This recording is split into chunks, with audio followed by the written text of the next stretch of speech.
lecture series, and this is going to be the part 3 of the glaucoma, chapter 11.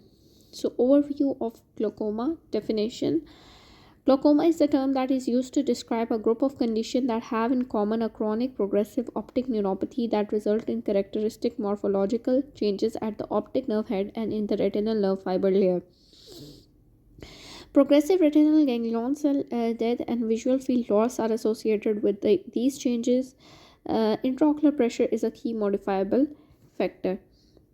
So basically, what is a glaucoma? So basically, and it is an optic neuropathy, means that there is a optic nerve problem, and that is a progressive disease. And there will be first a damage in the retinal nerve fiber layer, which and the optic disc changes, and that will lead to the visual fields defects. Intraocular, and one of the key modifiable factor is the IOP. The higher the IOP, the higher the risk of the glaucoma. Goal of treatment: the goal of treatment is to slow the rate of progression throughout a patient life in order to maintain the visual function and related quality of life at a sustainable cost. So you have to basically slow the progression of the disease. Classification: the glaucoma can be maybe congenital, developmental, or acquired. Open angle and closed angle closure types are distinguished based on the mechanism by which the aqueous outflow is impaired and with respect to the AC angle configuration. Distinction is also made between the primary and the secondary glaucoma. In the later, a recognizable ocular and non-ocular disorders contribute to elevation of a IOP. So basically, we have depends on the age. We have a congenital glaucoma and an acquired glaucoma. Depend on the age.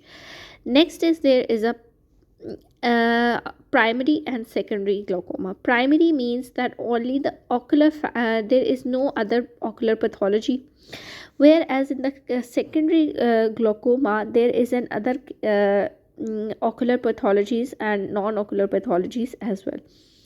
The primary and secondary are further divided into open angle and a closed angle. It depends on the angle configuration, that is the angle is open or closed. Epidemiology is basically the prevalence of the disease. The glaucoma affects 2 to 3% of the people over the age of 40 years, but up to 50% may be undiagnosed. It is the second leading cause of blindness in the world. So it is one of the major causes of blindness in the world. POG is the most common form in white, Hispanic, Latino, and black individuals, with prevalence especially higher in the latter. So POG is very common in white, Latino, and black, but the more common in a black individual. On a worldwide basis, the primary angle closure constitute up to half cases and has a particularly high prevalence in the people of an Asian descent. So basically, worldwide, primary angle closure is more common in a patient with an Asian descent. But with improved assessment, such as that routine performance of gonioscopy in a darkened rather than brightened environment, primary angle closure is more prevalent in whites than previously realized. Natural history of an open angle glaucoma. The early manifest glaucoma trial provides a prospective natural history data on a progression of the glaucoma in 3 common glaucoma types: high tension glaucoma, normal tension glaucoma, and pseudo exfoliation glaucoma, using a visual field as an endpoint. The study reveals that a mean rate of change in an untreated individual is as follows. High tension glaucoma is minus 1.31 decibel per year, normal tension glaucoma minus 0.36 decibel per year, and pseudo exfoliation glaucoma 3.13 decibel per year. Large difference exists among the patient and different glaucoma types, but based on the mean rate of change in untreated individual, visual function in an average individual appears to deteriorate from normal to blindness over the period of approximately 25 years. This is influenced significantly by using treatment to reduce IOP. So basically, it is showing us the another study. There is a study called the early manifest glaucoma trial.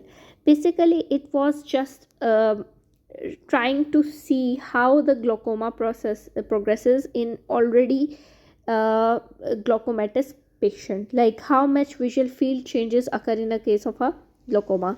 So three types of glaucomas were taken. Number one was there was a high tension glaucoma. Number second is a normal tension glaucoma. Third was a pseudo exfoliation glaucoma. So visual field was considered as an endpoint. So it was noticed that in a high tension glaucoma, almost the visual fields decreases by 1.31 decibel per year. In normal tension glaucoma it was 0.36, and in pseudo exfoliation it was much more, 3.13. And the rate of all these patients becoming blind over was over 25 years. And it was also shown that if you treat it, it can certainly be reduced by reducing IOP. So basically it is just showing us how the natural history of glaucoma, that if you do not treat a patient of glaucoma, how the glaucoma will affect the patient. Primary open angle glaucoma introduction. Primary open angle glaucoma is a chronic progressive optic neuropathy of an adult onset disease characterized by, so basically it is going to be there is a of course the glaucoma is a chronic progressive optic neuropathy. And what, how will you consider that is in a primary open angle glaucoma? We will have six things. There will be the retinal nerve fiber thickening, then there will be the optic nerve damage, there will be the characteristic visual field damage, visual field loss as the damage progresses, and open anterior chamber angle, absence of the signs of the secondary glaucoma or non-glaucomatous cause of optic neuropathy. IOP is a key modifiable factor, so IOP will be higher. So basically you know that in a case of a glaucoma, there will be the RNFL will be damaged, then there will be the thinning of the RNFL, there will be the optic disc changes there, then there will be the visual field loss. As it is open angle, it will have open angle, it will not have any secondary causes, and there will be the increased IOP as well. POG is the most prevalent type of glaucoma in people of European and African ethnic origin. In those older than 70 years of age, the prevalence of glaucoma has been reported to be approximately 6% in white population and 16% in black population, and around 3% in Asian population. It affects both gender equally. So we know that a glaucoma was affecting 2 to 3% of people over 40 years, but in case of POG, those older than 70 years, it is 6% in white, 16% in black, and 3% in Asian, and both genders are equally affected. So what are the risk factors of primary open angle glaucoma? Number one is very important, is the IOP. The higher the IOP, the greater the likelihood of glaucoma. Asymmetry of IOP of 4 millimeter or more is also significant. So the difference between the both eyes IOP greater than 4 mm is also considered to be significant. Age, POG is more common in older individuals, so greater than 70 years have a more higher risk of developing POG. Race, it is significantly, perhaps 4 times more common, develop as at an earlier age, and may be more difficult to control in black individual than in white. Then there will be the family history of POG. There are some genetic factors also involved, like first degree relatives of the patient with the POG are at increased risk, and approximate risk of to siblings is 4 times, and offsprings the twice the normal population risk. Through surveyed figures vary. So if a patient is having a glaucoma, for example this patient is having a glaucoma, so the chances of having his sibling having glaucoma is 4 times, whereas the chances of having his offspring having a glaucoma is 2 times. Diabetes mellitus, longitudinal studies show no increased risk of glaucoma. Selection bias, probably explained by clinic based studies, report a higher prevalence of glaucoma in people with diabetes. So basically it is giving us about the two studies. There are two studies, selection bias and longitudinal studies.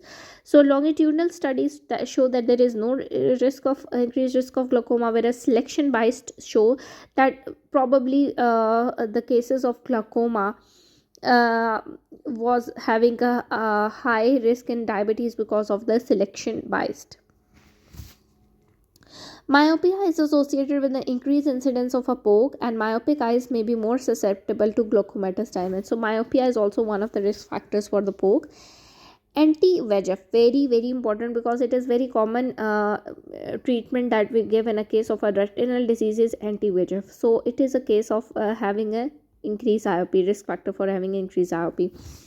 Vascular endothelial growth factor therapy. Patient undergoing anti-VEGF therapy for age-related macular degeneration or diabetic macular edema are at risk of sustained IOP elevation. This is more likely to occur after recurrent injection with bevacizumab than with ranibizumab. So, bevacizumab is having a more risk of having increased IOP.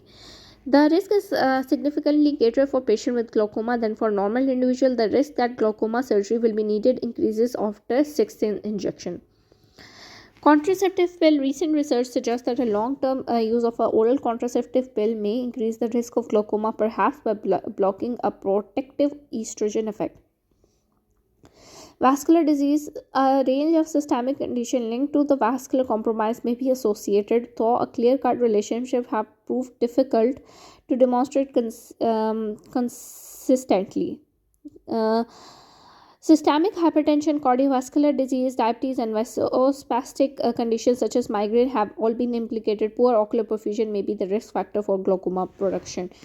So, basically, vascular disease is also the risk factors for developing glaucoma.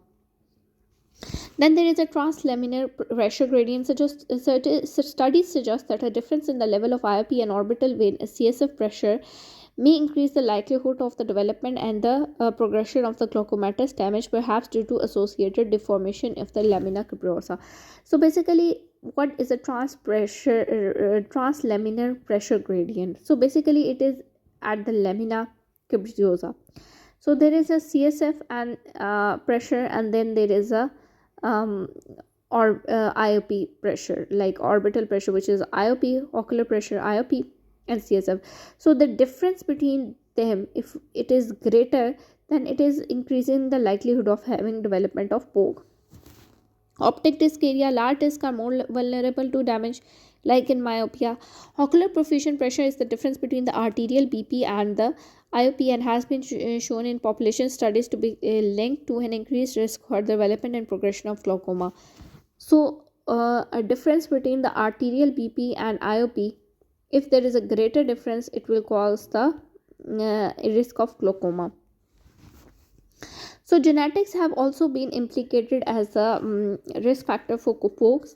Poke has been associated with at least 20 loci in the human genome, but mutation in only myoc gene coding for the protein myocilin that is found in the trabecular meshwork, and the OPTN gene, which codes for optineurin, is broadly accepted as a causing of glaucoma. So, very two important genes that are associated is one is myoc gene, which is responsible for producing myocilin protein in a trabecular meshwork.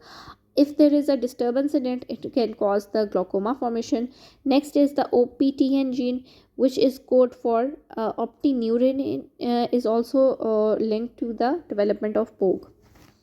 A number of different mutations have been described in myoc gene, though the normal function of myocilin and its role in glaucoma is as yet undetermined. If a single family member develops glaucoma prior to the age of 35 years, the chance of mutation in the myocilin gene may be as high as 33%. So, if a patient develops glaucoma in less than 35 years of age, so the chances that he have a mutation is 33%. Genetic investigation of a patient in the family may be considered if 3 or more first degree relatives from 2 generations are affected and for research purposes. Pathogenesis of the glaucomatous optic neuropathy. So, how the optic neuropathy develop in a case of having an increased IOP is basically he is going to tell now. Retinal ganglion cell death in a glaucoma occur predominantly through apoptosis, programmed cell death rather than necrosis. So, basically in glaucoma, the retinal ganglion cells, it is the ganglion cell layer is the last layer of the retina. So, when the ganglion cells are dying, they are most likely due to apoptosis than necrosis. The pre-terminal event is calcium ion influx into the cell body, and there is an increase in an intracellular nitric oxide. Glutamine metabolism is intrinsically involved. After the initial injury, a cascade of events result in astrocyte and glial cell proliferation and alteration in the extracellular matrix of the lamina cribrosa with subsequent optic nerve head remodeling. The process of glaucomatous damage and the relationship with IOP and other potential influences is still poorly understood. One or both of the following mechanism may be involved. So basically, he's trying to say that there are some factors like the ganglion cells, they will have an increased influx of calcium uh, in the case of damage, and then there will be the increase in the nitric oxide. So when the injury occur, there will be the cascades of event that there will be the astrocytes and glial cell proliferation, and then there will be the alteration in the lamina cribrosa. You know what is lamina cribrosa? Lamina cribrosa is basically the sieve like structure in the sclera through which the optic nerve passes. So if what happen is basically when there is an astrocyte and glial cell perforation, there will cause the in the lamina cribrosa, they will cause the optic nerve head remodeling. So there can be the direct mechanical damage, ischemic damage, and common pathways of damage. So direct mechanical damage to the retinal nerve fiber at the optic nerve head, perhaps as they pass through the lamina cribrosa, accumulating evidence as of the influence of the mechanical deformability in the region of the lamina cribrosa supports this. So basically, you know that sieve like structure, which is the lamina cribrosa through which the optic nerve pass. So whenever there is a very high IOP, there is a very pressure that is compressing the optic nerve, and so this is a mechanical pressure which is causing the changes in the optic nerve head. Then there will be the ischemic damage. Ischemic damage possibly due to the compression of the blood vessels surround supplying the optic nerve head. This may relate to the ocular perfusion pressure as a possible risk factor for glaucoma. Um, in a case of ischemic damage, so what happens is that if there is a lot of pressure, that will compress the nerve, blood supply of it, and which will cause the um, ischemic damage. Common pathway to damage, both mechanism might lead to a reduction in an exoplasmic flow, interference with delivery of the nutrients or removal of the metabolic products, deprivation of the neuronal growth factors, oxidative injury, and initiation of the immune mediated damage. So what happen if when the both things occur, there will be the basically the exoplasma flow will not occur, and there will be no delivery of nutrients, and there will be no removal of metabolic products. There will be the deprivation of the neural growth factors, there will be the oxidative injury, and there will be the immune mediated damage. Screening. Universal population screening for glaucoma has not been demonstrated to be cost effective, and current practice restrict case finding to a high risk group such as older individuals, those over the age of 40 years with a history of have POG in a close family member, CF people of the African racial backgrounds. So basically, when will you do screening in screening for the patient with the POG? We do not do it often because of its inconsistent result, but we can do it in a high risk individual, for example a patient with the older age, with a greater than 40 years of age, the people of African racial background. In this group, screening tends to be performed sporadically via routes such as commercial optometric eye examination, which may lead to the relative exclusion of an underprivileged economic groups. Population screening with tonometry alone is unsatisfactory since it will label as normal a significant number of cases with other features of POG such as cupping and visual field loss. And routine screening eye examination should include visual field assessment as well as tonometry and ophthalmoscopy. So next is a diagnosis. How will you diagnose the case of POG? First, we will take the history of a patient. History will give the visual symptoms will usually be absent unless damage is advanced. So usually the glaucoma patient present in advanced stage because the patient does not have any complaints at all, because it is most likely the visual fields are affected, and until and unless it is very advanced the patient is not going to come. Sometimes symptomatic central field effects may occur at an early stage in the presence of a relatively normal peripheral fields. Previous ophthalmic history. Specific inquiry should be made about the refractive status, such as myopia carries an increased risk of POG and hypermetropia for primary angle closure glaucoma. Causes of the secondary glaucoma, such as ocular trauma or inflammation. Previous eye surgery included refractive surgery, which may affect IOP reading. Family history, POC or a related condition such as ocular hypertension, other ocular disease in family members, past medical history, asthma, heart failure or block, peripheral vascular diseases which are contraindication to the use of beta blocker. So you can know understand that what can cause the condition having a use contraindication to the use of beta blocker. Head injury, intracranial pathology including stroke, as these conditions may cause optic atrophy or visual field defect. Vasospasm, migraine and Raynaud phenomena. Diabetes, systemic hypertension, and cardiovascular disease may increase the risk of POC. Oral contraceptive pill for several years may be associated with the increased risk of glaucoma. Current medications. Steroid, including skin creams and inhalants, oral beta blocker may lower IOP. So steroid will increase IOP, beta blocker will lower IOP. Social history including smoking and alcohol intake, especially if toxic nutritional optic neuropathy is suspected. Allergies, particularly to any drug likely to be used in the glaucoma treatment, for example, acetazolamide is contraindicated if there is a history of sulfonamide allergy. So allergies are also very important.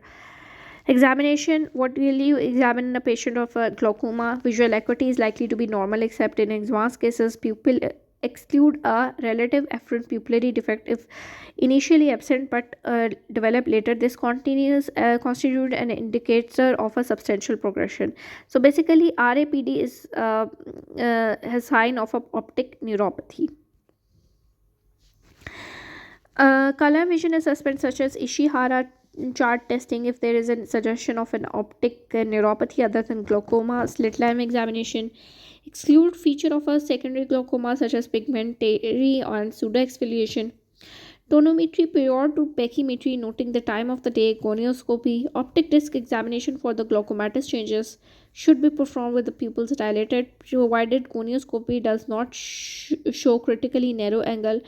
Red free light can be used to detect the RNFL defect. Very important that RNFL defects are usually being detected with the red free filters.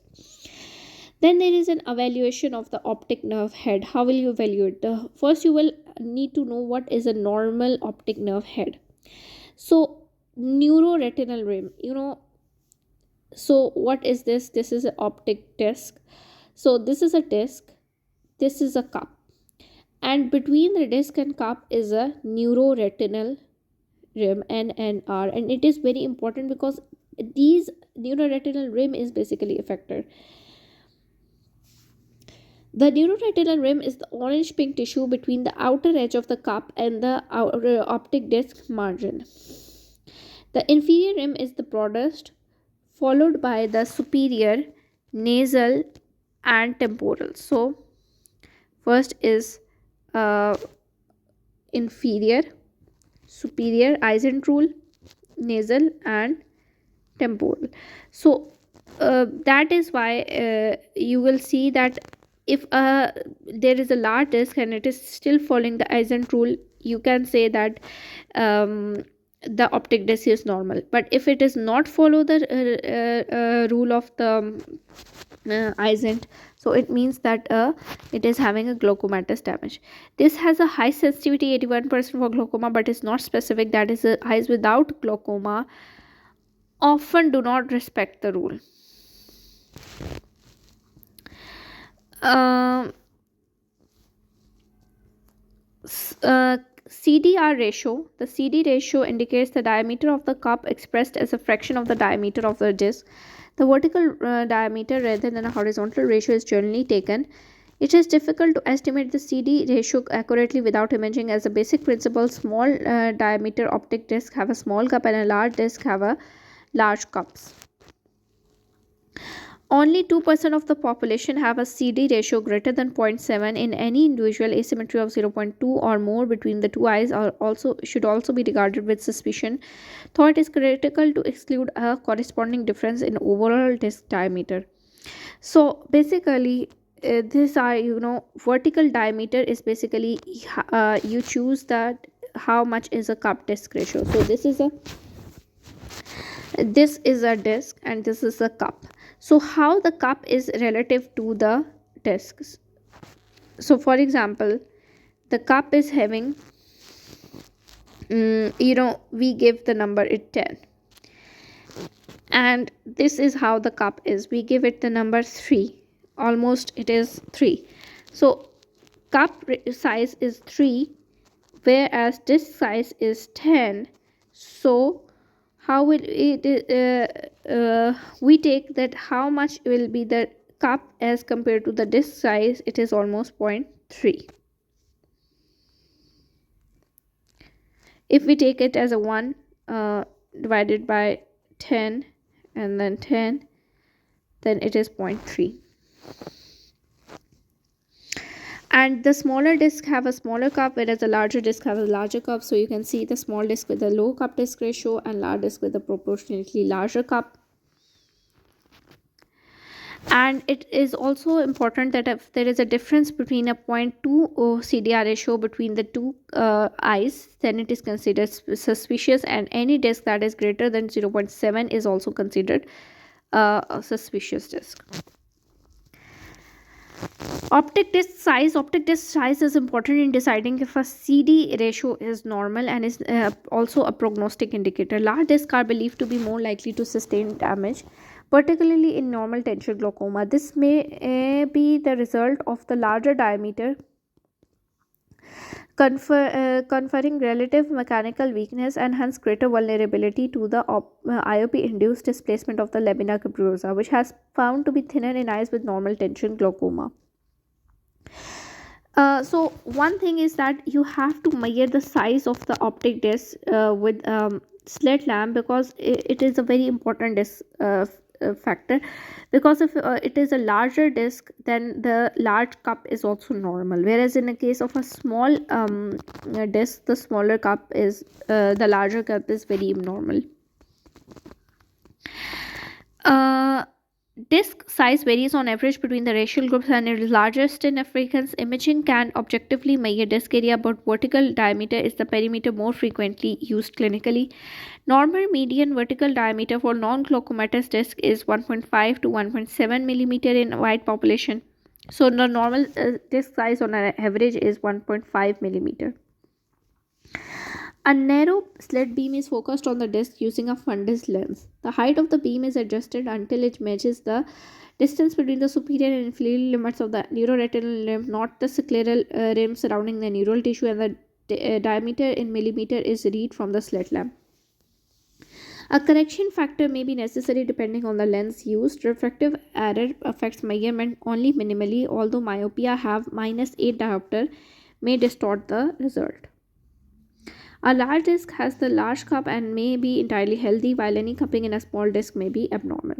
So we discussed this earlier. So how will you measure the size of an optic disc? So basically you put the slit lamp and you put the slit that it matches the superior rim and the inferior rim of the optic disc, and then you notice the calibration from the slit lamp, and then you multiply it with the correction factor of the lens that you used. That is figure it is showing in this factor, that in a case of a volt 60 lens, you do the correction factor of minus 2 to minus 0.88 to 1. Nikon, if you are using Nikon 60D lens, that the correction factor is around 1. If you are using the volt 90D lens, the correction factor is 1.3. If you are using volt 78D lens, the correction factor will be 1.1. Where if you are using Goldman mirror 3, so then the correction factor will be 1.27. And if a patient is having a myopia with a refractive error greater than -8, then you are most likely to see some kind of a error, and the correction factor will be necessary again. So that's it for the glaucoma part 3. See you in the next lecture.